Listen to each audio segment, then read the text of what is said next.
Que el Señor les bendiga, mis queridos hermanos ministros del Señor Jesucristo. Les envío un saludo fraternal. Para este mes de septiembre, el tema de nuestras oficinas móviles es la realidad de nuestro país. En este mes de septiembre celebramos nosotros el bicentenario de nuestra independencia. Es decir, del 15 de septiembre de 1821 al 15 de septiembre del 2021 han pasado 200 años como república independiente, soberana, así lo decimos, políticamente hablando. Ahora bien, Guatemala es un país precioso y bendito. Sin embargo, tenemos grandes y graves problemas que son muy complejos. Por ejemplo, hermanos queridos, la pobreza extrema y el alto índice de ciudadanos, de hermanos nuestros guatemaltecos, que viven en la pobreza extrema. Y de este problema de la pobreza extrema derivan muchos males. Quiero decirles que un país no es pobre por falta de recursos. De hecho, Guatemala es un país riquísimo en recursos. Lo que hace pobre a un país es la manera como han sido administrados esos recursos. De esta pobreza extrema se deriva analfabetismo, desgraciadamente siglo XXI, y todavía nosotros tenemos problemas de analfabetismo, deserción escolar. ¿Cuántos de nuestros niños no van a la escuela? Y los que van a la escuela terminan desertando por problemas de tipo económico. Desnutrición infantil, crónica y aguda. Quiero decirle que Guatemala es uno de los países con más alto índice de desnutrición infantil. ¿No le da tristeza a usted? ¿No nos da dolor que en este país con tantos recursos nosotros todavía tengamos niños desnutridos? La violencia es un problema muy serio, con raíces muy profundas. La violencia doméstica común y organizada en todas sus formas. No logramos, hermanos míos, superar este problema de la violencia. La corrupción, tanto a nivel personal como a nivel institucional, termina siendo también un problema muy serio. Hermanos, el narcotráfico se ha convertido en las últimas décadas en una dificultad seria. En el sur de nuestro continente producen droga y ellos ponen la droga, en el norte ponen los consumidores de la droga y nosotros aquí en el centro del continente americano ponemos los muertos y ponemos la corrupción, los narcoestados. Hermanos míos, es una situación sumamente complicada. También políticamente enfrentamos problemas serios. Somos un Estado débil. Un Estado débil quiere decir un Estado que no tiene control, no tenemos control de nuestro espacio aéreo.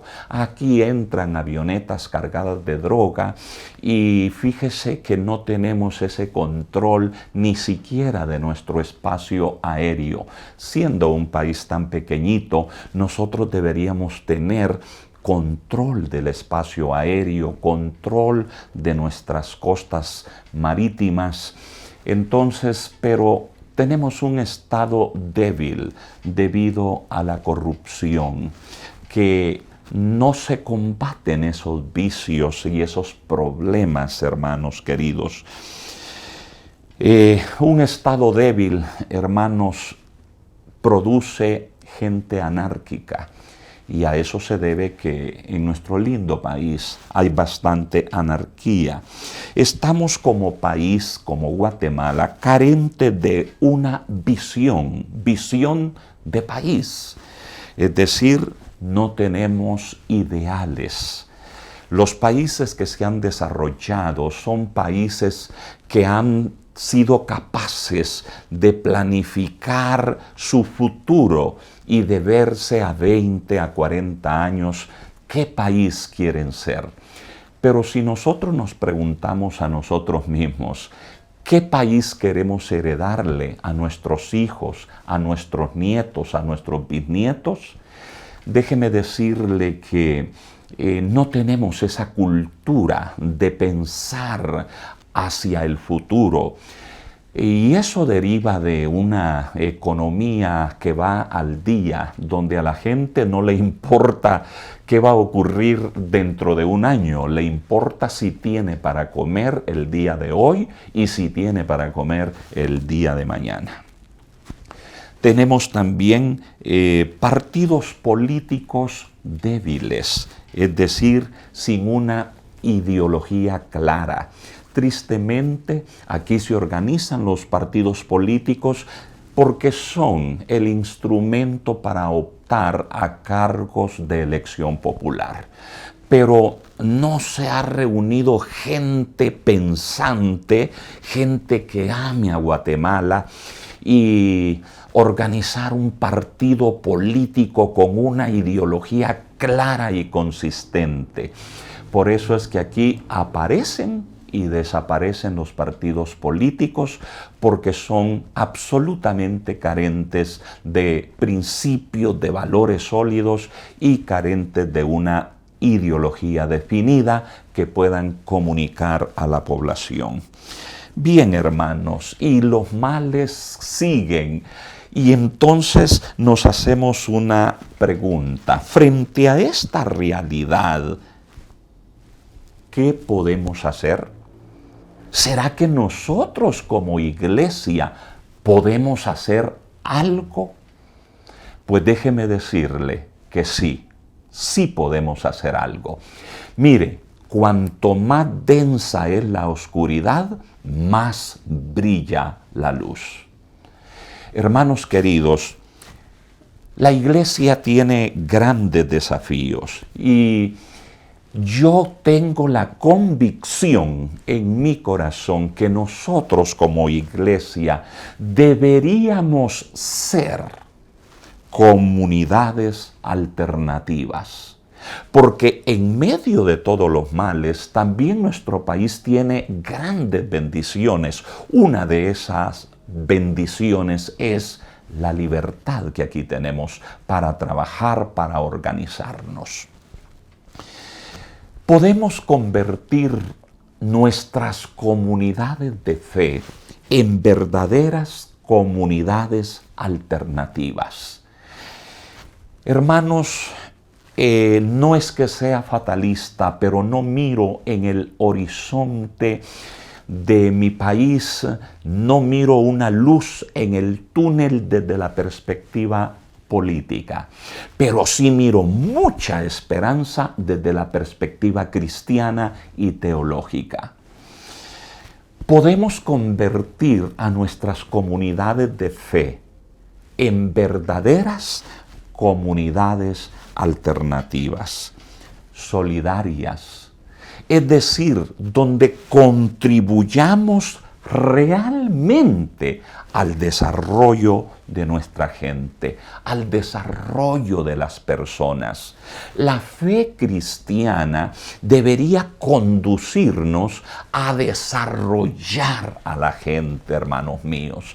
Ahora bien, lo que ocurre es que la iglesia es parte de esta realidad y no vemos las posibilidades grandes que tenemos.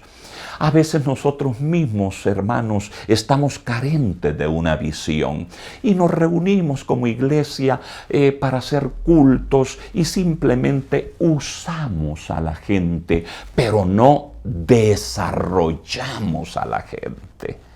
Y si nosotros como iglesia cristiana, como comunidades de fe, nos enfocáramos en desarrollar a la gente, le garantizo que tendríamos un impacto social, un impacto cultural, económico y político, y seríamos capaces de ser una fuerza transformacional de nuestra nación, de nuestro país.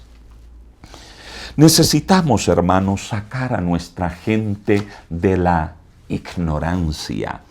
Necesitamos, hermanos, enseñarle a nuestra gente que es muy creativa, que es muy diligente, a ser emprendedores inteligentes. Necesitamos levantar la estima de nuestra gente. Necesitamos dignificar a cada ser humano que llega a nuestras comunidades de fe. Hermanos, tenemos ejemplos en nuestro continente latinoamericano. Tengo conocimiento de lo que, por ejemplo, hicieron los hermanos menonitas en Paraguay. Ellos se dedicaron a producir desarrollo, no a entretener a la gente, sino a desarrollar sus comunidades. Y déjeme decirle que han causado un impacto cultural en el país. No hay menonitas pobres, y eso es un gran testimonio, ¿verdad? Porque ellos se han sabido ayudar entre ellos mismos. Los menonitas en Paraguay son la gente más culta, más educada que hay. Y son personas que se han desarrollado y han desarrollado las comunidades. Hicieron producir el desierto, que fue la tierra que les asignaron con una actitud de discriminación. Ellos han hecho producir esas tierras y tienen la industria láctea, cárnica y otras industrias. También en un sentido más pequeño o en una dimensión más pequeña, podemos hablar de los menonitas en Belice. Déjeme decirle que la poquita agroindustria de ese país, de Belice, la dirigen y la han criado, la han producido los hermanos menonitas. Ellos se han dedicado a crear comunidades, mire, alternativas.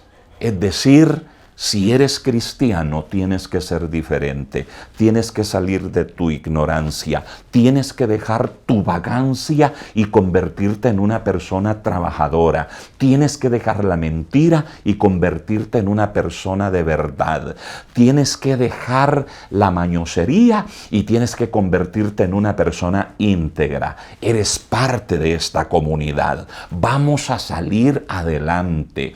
Hermanos, no basta con tener un culto alegre donde la gente hace un tipo de catarsis espiritual o de catarsis emocional, que no digo que está mal. Algún lugar de catarsis debe tener la gente, pero no podemos quedarnos solamente en un nivel catártico, hermanos queridos. Llegó el momento de ser la iglesia de Cristo, las comunidades de fe, las comunidades alternativas, instrumentos de Dios para la transformación de las personas, de las familias y de las comunidades y, ¿por qué no?, de nuestro país. Llegó el momento que el Evangelio de nuestro Señor Jesucristo y la salvación no debemos limitarla solo al perdón de los pecados, sino que tenemos esta salvación tan amplia que Dios nos ha dado en Cristo Jesús, tiene que significar salir de la ignorancia, salir de la pobreza extrema, ayudar a la gente a desarrollarse.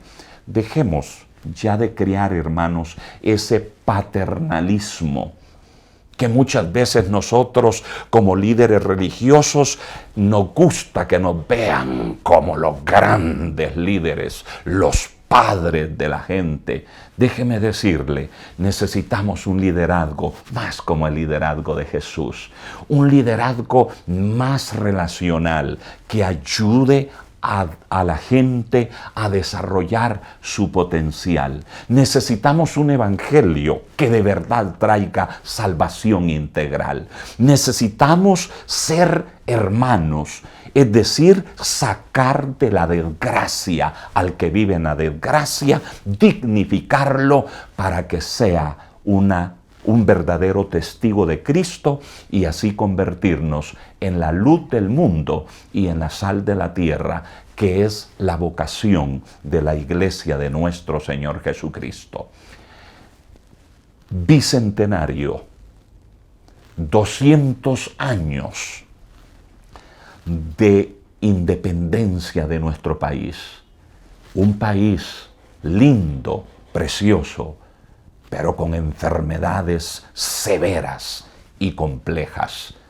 Nosotros, como pueblo del Señor, podemos contribuir a sacar adelante este país, porque la salvación que Dios nos da en Cristo Jesús no es una salvación que solo se debe hablar, sino que se debe mirar y que consista en la transformación de nuestra nación.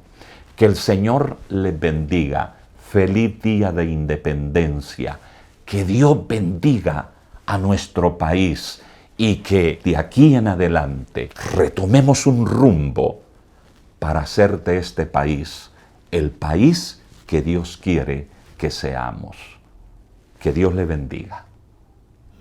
Todos deseamos que nuestra iglesia tenga un crecimiento sostenido.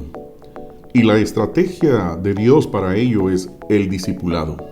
La iglesia no puede detenerse por nada en la tarea de seguir haciendo discípulos, por lo cual les presentamos el recurso del tutor virtual del Programa Nacional de Discipulado. ¿Pero qué es el tutor virtual? El tutor virtual es un recurso para que muchos creyentes que no pueden asistir a una clase de discipulado presencial y tienen acceso a Internet y a la tecnología, puedan seguir siendo discipulados a través de la plataforma virtual del Programa Nacional de Discipulado. ¿Qué encontramos en el tutor virtual? El discípulo encontrará cada una de las lecciones de cada uno de los niveles del Programa Nacional de Discipulado. Videos que le ayudarán al discípulo a interactuar con el material en físico del Programa Nacional. Para mayor información, puedes contactar a tu coordinador territorial o bien participar del entrenamiento del tutor virtual el día 16 de septiembre. Reciba un cordial y fraterno saludo de parte de Educación Cristiana y Ministerio Infantil de la Iglesia de Dios de Guatemala. Quiero comunicarles que estamos en el proceso de capacitaciones para la Escuela Bíblica de Vacaciones 2021 que le hemos llamado Valientes. Para mayor información, por favor, comuníquese con su coordinador territorial para adquirir materiales o para saber las fechas de las capacitaciones. Asimismo, quiero hacerles de su conocimiento que pronto estará listo el material para la Escuela Bíblica Dominical 2022, para que también haga su pedido con su coordinador. Y recordemos, la educación cristiana local es parte fundamental de la misión de hacer discípulos. Que el Señor nos bendiga grandemente. En el segundo libro de Reyes, en el capítulo 2 y versículos 1 y 2, encontramos el mandato último de David a su hijo Salomón. Dice la palabra del Señor: llegaron los días en que David había de morir y ordenó a Salomón su hijo diciendo: yo sigo el camino de todos en la tierra, esfuérzate y sé hombre. Vea esta expresión última: esfuérzate y sé hombre. Hermanos queridos, los niños que nacen necesitan formarse para que lleguen a ser hombres. Invito a todos los líderes de generación emergente para que se conviertan en mentores de los niños, para que estos niños encarnen los valores de lo que significa a la luz de la Biblia ser hombres.